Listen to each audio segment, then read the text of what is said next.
إن الحمد لله نحمده ونستعينه ونستغفره ونعوذ بالله من شرور أنفسنا ومن سيئات أعمالنا من يهد الله فلا مضل له ومن يضلل فلا هادي له وأشهد أن لا إله إلا الله وحده لا شريك له وأشهد أن محمدا عبده ورسوله لا نبي بعده اللهم صل وسلم على محمد وعلى آله وأصحابه ومن اهتدى بهديه إلى يوم الدين يا أيها الذين آمنوا اتقوا الله حق تقاته ولا تموتن إلا وأنتم مسلمون يا أيها الناس اتقوا ربكم الذي خلقكم من نفس واحدة وخلق منها زوجها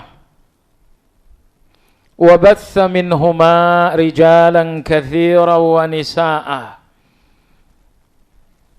واتقوا الله الذي تساءلون به والأرحام إن الله كان عليكم رقيبا يا أيها الذين آمنوا اتقوا الله وقولوا قولا سديدا يصلح لكم أعمالكم ويغفر لكم ذنوبكم ومن يطع الله ورسوله فقد فاز فوزا عظيما أما بعد فإن أصدق الحديث كتاب الله وخير الهدي هدي محمد صلى الله عليه وسلم وشر الأمور محدثاتها فإن كل محدثة بدعة وكل بدعة ضلالة وكل ضلالة في النار. Kaum muslimin jamaah salat Jum'ah rahimakumullah. Allah Subhanahu wa taala Al-Alim, Maha tahu segala-galanya. Sehingga tidak ada keputusan-keputusan Allah baik berupa takdir ataupun berupa syariat, perintah dan larangan. Gak ada keputusan Allah itu yang salah. Karena Allah dalam setiap keputusannya Al-Alim, Maha tahu. Mengenai perintah dan larangan Allah yang kita sebut namanya dengan syariat, sekiranya di dalam perintah itu ada kerugian, tidak mungkin Allah memerintahkannya. Dan sekiranya di dalam larangan itu ada manfaat dan kebaikan, enggak mungkin Allah melarangnya. Maka Allah Subhanahu wa taala melarang semua dosa-dosa karena Allah Maha tahu semua dosa-dosa ini akan berujung pada kehancuran di dunia dan kebinasaan di akhirat. Sayangnya manusia ini masih saja menerobos dosa-dosa itu. Dua penyebab manusia menerobos dosa-dosa itu. Pertama adalah jahil. Yang kedua adalah zalim. Demikian difirmankan Allah pada ayat 72 dalam surat Al-Ahzab. Apa yang dinamakan jahil bahwa Anda mempersepsikan dosa tidak seperti sesungguhnya dosa itu. Riba itu sesungguhnya laknat, tapi dipersepsikan sebagai keuntungan. Karena persepsi yang salah itu, maka Anda akan menerobos riba. Zina itu kehancuran, tapi dipersepsikan kenikmatan, akhirnya diterobos. Kesalahan dalam berpersepsi ini dinamakan dengan jahul. Terkadang dosa itu terjadi bukan karena salah dalam berpersepsi, tapi karena memang keras kepala. Itu namanya zalim. Mengaku bahwa korupsi itu jahat, tapi diterobos juga. Perhatikanlah betapa jelas dibungkus rokok itu bahayanya rokok. Bahwa rokok ini bahayanya A, B, dan C. Tapi datanglah orang-orang bermental zalum, sebahaya-bahayanya rokok tetap saja diterobos. Maka ini gerbang setiap orang jatuh kepada dosa. Terkadang jatuh kepada dosa melalui gerbang yang bernama jahil, yaitu kekeliruan berpersepsi. Dan yang kedua adalah zalim, yaitu keras kepala. Wa kana al-insanu zaluman jahula. Imam Ibnu Qayyim rahimahullah berpanjang kalam membeberkan satu persatu bahaya yang sangat buruk dalam dosa. Sehingga Allah Azza wa Jalla menjadikan setiap dosa adalah larangan. Kenapa? Karena tidak satu pun dosa itu yang memberikan keuntungan. Dia mungkin menguntungkan 2 hari, tapi dia menghancurkan untuk selama-lamanya. Dia memberi kenikmatan selama beberapa detik, selanjutnya harus dibayar dengan kehancuran yang tak berkesudahan. Maka agar Anda tidak mengalami kecelakaan dalam berpersepsi tentang dosa, perlu untuk menjelaskan, mempelajari apa saja bahaya-bahaya dosa ini, agar kita melihat dosa yang berbahaya memang berbahaya. Ibnu Qayyim rahimahullah ta'ala mengatakan, apa bahaya-bahaya dosa? Yang pertama, dhahabul haya. Wa huwa maddatu hayatil qalbi. Bahaya dosa yang pertama, semakin tumpulnya rasa malu, bahkan sampai hilang. Inilah yang terjadi terhadap mental Anda karena dosa. Hari ini berdosa, berkurang rasa malu. Berdosa lagi, berkurang lagi. Terus menerus berdosa sampai akhirnya rasa malu ini hilang. Dalam bahasa sosial pun kita selalu mengatakan orang-orang yang tidak senonoh, kita katakan nggak ada rasa malu. Padahal jamaah sekalian, hidupnya hati tandanya adalah rasa malu. Kalau di dalam hati ini tidak ada lagi rasa malu, ini menandakan itu hati yang sudah bobrok. Itu hati yang sudah sangat rusak. Qalbun salim yang selalu Anda dengar, itu indikasi utamanya adalah al-haya, rasa malu. Malu kalau sampai nggak melakukan kebaikan padahal mampu melakukannya. Malu kalau sampai melakukan kejahatan padahal mampu menghindarinya. Inilah qalbun salim. Hati yang di dalamnya ada rasa malu. Malu tidak melakukan kebaikan padahal mampu, malu melakukan kejahatan padahal bisa ditinggalkan. Nabi kita bersabda, innal haya'a la ya'ti illa bi khair. Rasa malu itu tidak datang dan tidak tumbuh dalam hati seseorang kecuali untuk menumbuhkan kebaikan. Rasa malu tidak tumbuh di dalam hati seseorang melainkan untuk menumbuhkan kebaikan. Seberapa besar Anda punya kebaikan? Jawabannya seberapa besar Anda punya rasa malu. Rasa malu yang pertama jamaah sekalian adalah rasa malu Anda terhadap ibadah Anda sendiri. Semisal Anda baru membaca Al-Quran, anggaplah selembar 2 lembar. Setelah itu Anda berpikir untuk berdusta. Malukah Anda menggunakan lidah ini untuk dusta, padahal baru beberapa saat lalu digunakan untuk tilawah? Selesai salat tiba-tiba ketemu dengan kawan yang punya kebiasaan ghibah. Malukah Anda menggunakan lisan ini untuk ghibah? Baru saja tadi di dalam salat Anda mengatakan Rabbighfirli. Rabbighfirli, ampuni aku, tapi baru saja beberapa saat selesai salat tiba-tiba Anda ghibah dengan seseorang. Maka rasa malu yang pertama jamaah sekalian, malulah dengan ibadah Anda. Ketika Anda berpikir untuk melakukan kecurangan keuangan, apa tidak malu dengan sujud Anda di depan Allah?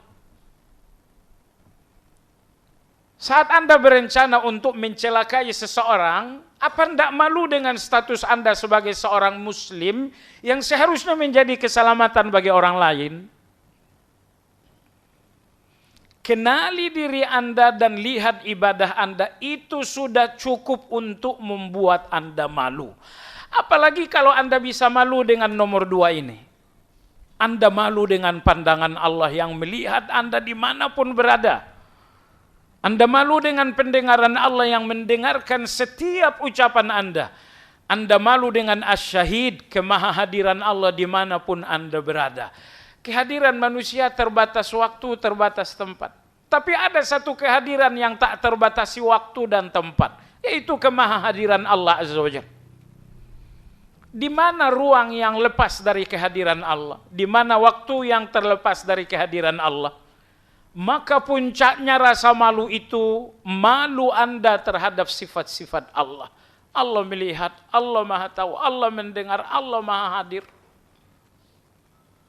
Tapi jamaah sekalian, percayalah, rasa malu ini akan hancur, akan berkurang, akan tumpul kalau dosa tidak dihentikan.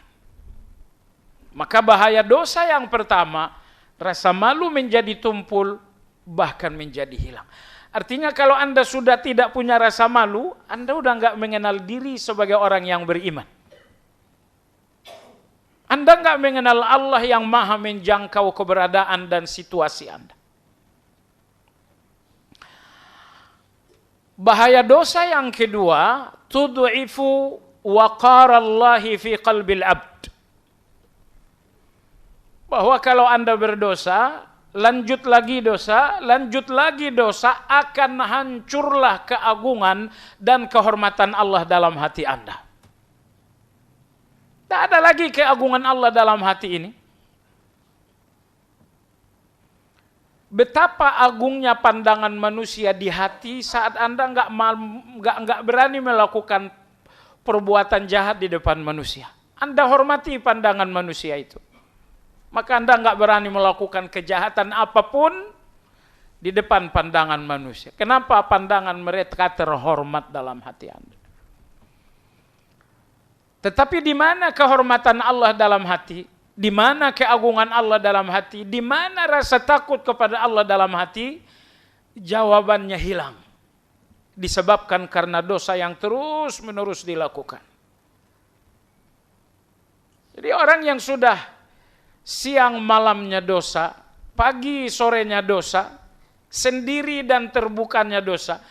Kalau dosa ini sudah sangat mendarah daging, sudah menjadi satu rutinitas seseorang, percayalah dalam hatinya itu tidak ada keagungan Allah. Tidak ada rasa takut dalam hatinya kepada Allah Azza wa Jalla. Ini bahaya dosa yang kedua.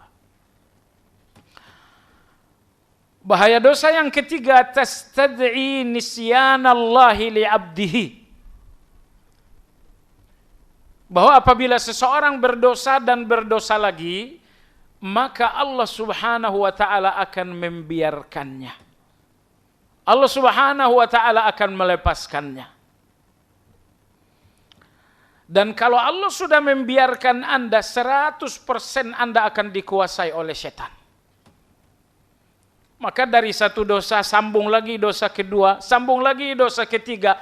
Tiada henti-hentinya dosa ini menjadi mata rantai yang gak pernah putus. Apa yang terjadi? Anda sudah dikuasai setan.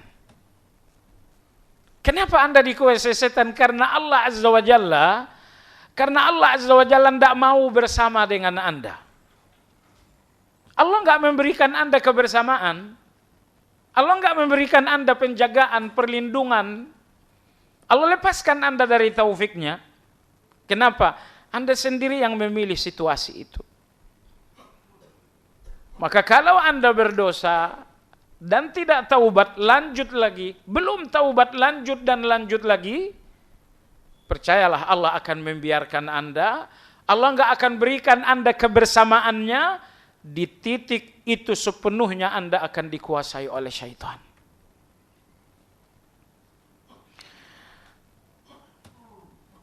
Bahaya dosa berikutnya jamaah sekalian, tud'ifu sayral qalbi ilallah.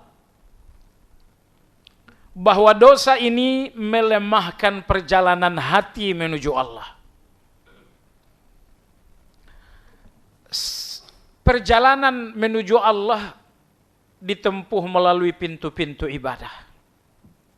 Setiap ibadah adalah perjalanan menuju Allah. Sebagian kecil perjalanan menuju Allah ini ditempuh dengan fisik. Salat, umrah, haji, zakat. Tetapi mayoritas perjalanan menuju Allah ditempuh oleh hati. Maka ikhlas adalah perjalanan hati menuju Allah. Jujur atau as-siddiq adalah perjalanan hati menuju Allah. Al-khawf, rasa takut adalah perjalanan hati menuju Allah. Al-mahabbah, cinta Allah adalah perjalanan hati menuju Allah. Asyauq, rindu adalah perjalanan hati menuju Allah. Semua ibadah hati dalam rangkumannya Ibnu Qayyim dalam Madarijus Salikin mencapai 100. Semua perjalanan hati ini harus ditempuh oleh hati. Kalau hati tidak menempuh perjalanannya menuju Allah, hati ini nggak akan bisa dekat dengan Allah. Tapi ketika hati berjalan menuju Allah melalui ikhlas, ujung perjalanan hati ini akan dekat dengan Allah. Hati yang berjalan menuju Allah melalui pintu mahabbah cinta, ujung-ujungnya hati ini akan merasa dekat dengan Allah. Hati yang berjalan menuju Allah melalui khauf, melalui ar-raja, ujung perjalanan hati ini bahwa hati ini akan dekat dengan Allah. Dan kalau hati melalui perjalanan berhasil dekat dengan Allah, di titik ini hati ini akan akrab dengan Allah itu. Pertanyaannya adalah, apa yang terjadi kalau Anda berdosa? Kalau Anda masih saja melakukan dosa-dosa itu, dengan sadar dan betul-betul keinginan bahkan rencana, yang akan terjadi hati ini akan lemah berjalan menuju Allah. Hati ini diajak ikhlas, dia tidak bisa. Hati ini diajak tawakal dalam keadaan susah, hati ini tidak bisa. Hati ini diajak rindu kepada Allah, tidak bisa hati ini. Hati ini diajak untuk raja, optimis kepada Allah, tidak bisa hati ini. Hati ini diajak bergantung kepada Allah, tidak bisa. Hati ini diajak untuk takut kepada Allah, tidak bisa hati ini. Itu semuanya perjalanan hati menuju Allah, tapi hati ini udah tidak bisa berjalan. Apa yang terjadi? Hati sudah lumpuh, tidak bisa lagi berjalan. Apa lumpuhnya hati? Dosa Anda itulah yang menjadi kolesterol berbahaya sehingga hati ini benar-benar lumpuh. Hati ini tidak bisa menjalankan fungsinya lagi. Allah tidak ciptakan hati ini untuk mencintai dunia. Allah tidak ciptakan hati ini untuk mencintai jabatan. Karena cinta dunia pada akhirnya menyengsarakan hati. Jemaah sekalian, coba pelajari, mana ada cinta dunia yang gak berujung pada penderitaan dan air mata? Tidak ada. Cinta jabatan ujungnya pensiun, menderita. Cinta dagang ujung-ujungnya bangkrut, ditipu orang, menderita. Cinta penampilan ujung-ujungnya tua juga, menderita lagi. Maka cinta dunia ini cintai sebatasnya. Tapi ada cinta tanpa batas. Dan cinta tanpa batas itu cuma satu, yaitu cinta kepada Allah Azza wa Jalla. Maka kalau hati ini tidak berjalan menuju cinta tanpa batas, ini hati yang sudah sangat rusak. Tetapi jamaah sekalian, Anda sendiri kita sendiri yang merusak hati itu, membuatnya lumpuh. Jawabannya dosa yang enggak dihentikan. Maka kalau dosa dilanjutkan lagi, hati ini makin tidak mampu berjalan menuju Allah. Barakallahu li wa lakum fil Qur'anil azim wa nafa'ani wa iyyakum bima fihi minal Qur'ani wa dzikril hakim wa taqabbala minkum tilawatahu innahu huwas samiul alim.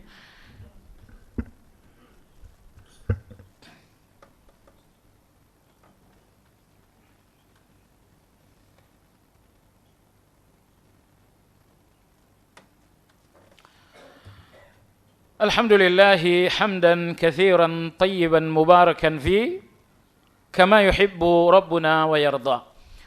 Wa ashhadu an la ilaha illallah wahdahu la syarika lah wa ashhadu anna Muhammadan abduhu wa rasuluh.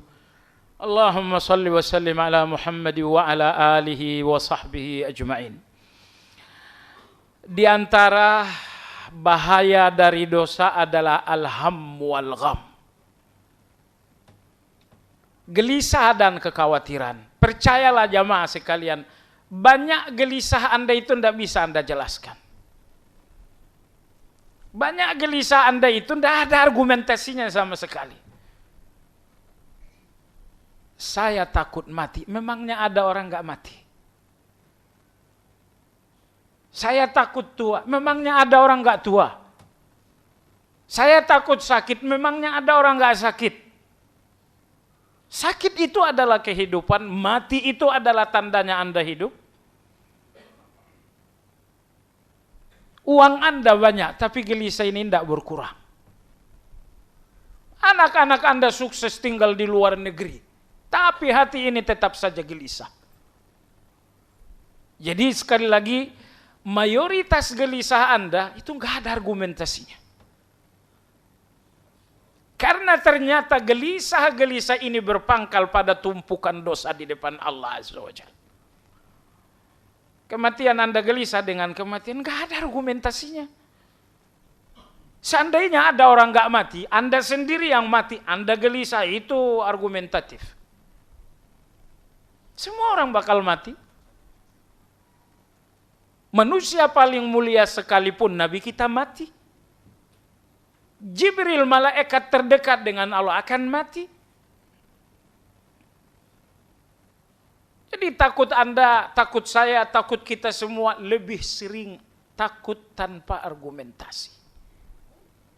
Apa takut ini? Takut ini adalah tumpukan dosa di depan Allah Azza wa Jalla. Sekiranya Anda kurangi dosa, bertaubat penuh kejujuran, sungguh-sungguh melakukan ketaatan, akan Anda menjadi lebih tenang. Di depan Anda ujian, kanan kiri Anda ada musibah, Anda akan lebih tenang dengan semua itu. Karena banyak ujian-ujian itu, takut gelisah itu tidak punya tempatnya sama sekali. Jadi percayalah jamaah sekalian, hampir 90% takut kita, gelisah kita, khawatir kita, semua berpangkal dari dosa. Allahumma salli ala Muhammad wa ala ali Muhammad kama sallaita ala Ibrahim wa ala ali Ibrahim innaka Hamidum Majid. Allahumma barik ala Muhammad wa ala ali Muhammad kama barakta ala Ibrahim wa ala ali Ibrahim innaka Hamidum Majid. Allahumma ighfir lil muslimina wal muslimat al ahya'i minhum wal amwat innaka rabbana sami'un qaribun mujibud da'awat. Ya qadiyal hajat wa ya kafiyal muhimmat. Allahumma izzal Islam wal muslimin wa dammir a'da'aka a'da'ad-din wa akhdhulil kafarah wal mubtadi'ah wal liberaliyah wal musyrikin. Allahumma wa'ali kalimataka ila yaumiddin. Allahumma waffiq ulata umuril muslimin lima tuhibbu wa tarda wa khudh binasiyatihim ilal birri wat taqwa. Rabbana hab lana min azwajina wa dhurriyyatina qurrata a'yun waj'alna lil muttaqina imama. Wa sallallahu ala Muhammadin wa ala alihi wa sahbihi ajma'in. Walhamdulillahi rabbil alamin. Wa aqimis salah.